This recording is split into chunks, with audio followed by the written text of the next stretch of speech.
మారుతూ వస్తుంది. మన ఎగ్జిబిటర్లు ప్రొడ్యూసర్లని డిస్ట్రిబ్యూటర్లని వాళ్ళు వయా మీడియాగానే సినిమా వేసుకోవాలనే గుల ఉంటుంది వాళ్ళకు. వాళ్ళు వెరీ కంఫర్టబుల్గా మాట్లాడితే వింటారు, కానీ మాట్లాడేటప్పుడు డిస్ట్రిబ్యూటర్కి ఎగ్జిబిటర్ని శత్రువుగానే చూస్తాడు.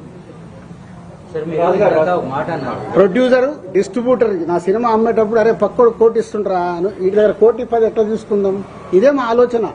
నా సినిమా 1 కోటి వస్తుందా, 2 కోట్లు వస్తుందా, వస్తే నేను ఎలా తెచ్చుకుందాం అని కాదు, ముందు నేను సేఫ్ అయిపోవాలి, ఎంత సేఫ్ అవ్వాలి అనే ఆలోచనలతోనే ఇవి సమస్యలు.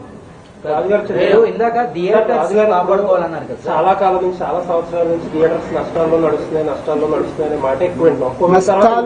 నష్టాల్లో నడుస్తున్నాయని కాదు, వర్కౌట్ అవ్వట్లేదు. అంటే వర్కౌట్ అవ్వట్లేదు.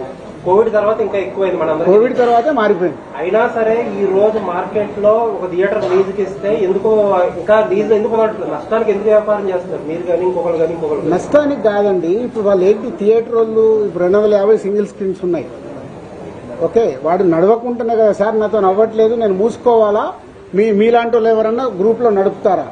ఒకటి అందరు ఒక క్వశ్చన్ వేసుకోండి. 10 ఏళ్ళు అయింది, 10 years వెనకకెళ్ళి చూడండి.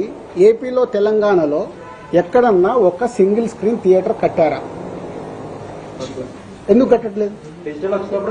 ఎందుకు కట్టట్లేదు? అందుకే వర్కౌట్ అవ్వట్లేదనే కదా. మళ్ళీ మీ అందరికి తెలిసింది ఒకటే, నా బ్యాలెన్స్ షీట్ ఇస్తా, మీరు వస్తే నా కంపెనీలో బ్యాలెన్స్ షీట్ ఉంటుంది, 5 ఏళ్ళది బ్యాలెన్స్ షీట్ తీసుకొని చూడండి ఏమవుతుందో తెలుస్తుంది. ఇందాక అన్నాను కదా, పాము పడగే కాటు, అది ఫార్ములా. ఇప్పుడు ఉన్నవి లీజ్ చేశారు 15 ఏళ్ళు, మేము గ్రౌండ్ లీజ్ చేసి చేస్తున్నాము, మధ్యలో వదిలేయలేం కదా. మొన్న అరవింద్ గారు అన్నారు, ఏమన్నారు నిన్న అరవింద్ గారు మాట్లాడినా అన్ని మాట్లాడుతున్నారు మీరు, నేను చూసా వీడియో. 15 థియేటర్లు ఉన్నాయి, అవి అయిపోగానే నేను వదిలేస్తున్నానని. మరి లాభం ఉంటే ఆయన ఎందుకు వదులుతాడు? ఎందుకు వదులుతాడు? మీరు అనుకున్నట్టు లాభమే ఉంటే వదిలేడు కదా. ఏషియన్ గీత నిజామాబాద్ లో డిస్ట్రిక్ట్ ఒక థియేటర్ ఉంది, అది ఎవరిది? అరవింద్ గారు పాట 15 థియేటర్లు అదొకటి. ట్రిపుల్ అది ఎప్పటిదో అంటున్నది, 15 ఏళ్ళు అయిపోయింది. అది ఓనర్ గా వాళ్ళ ట్రిపులే.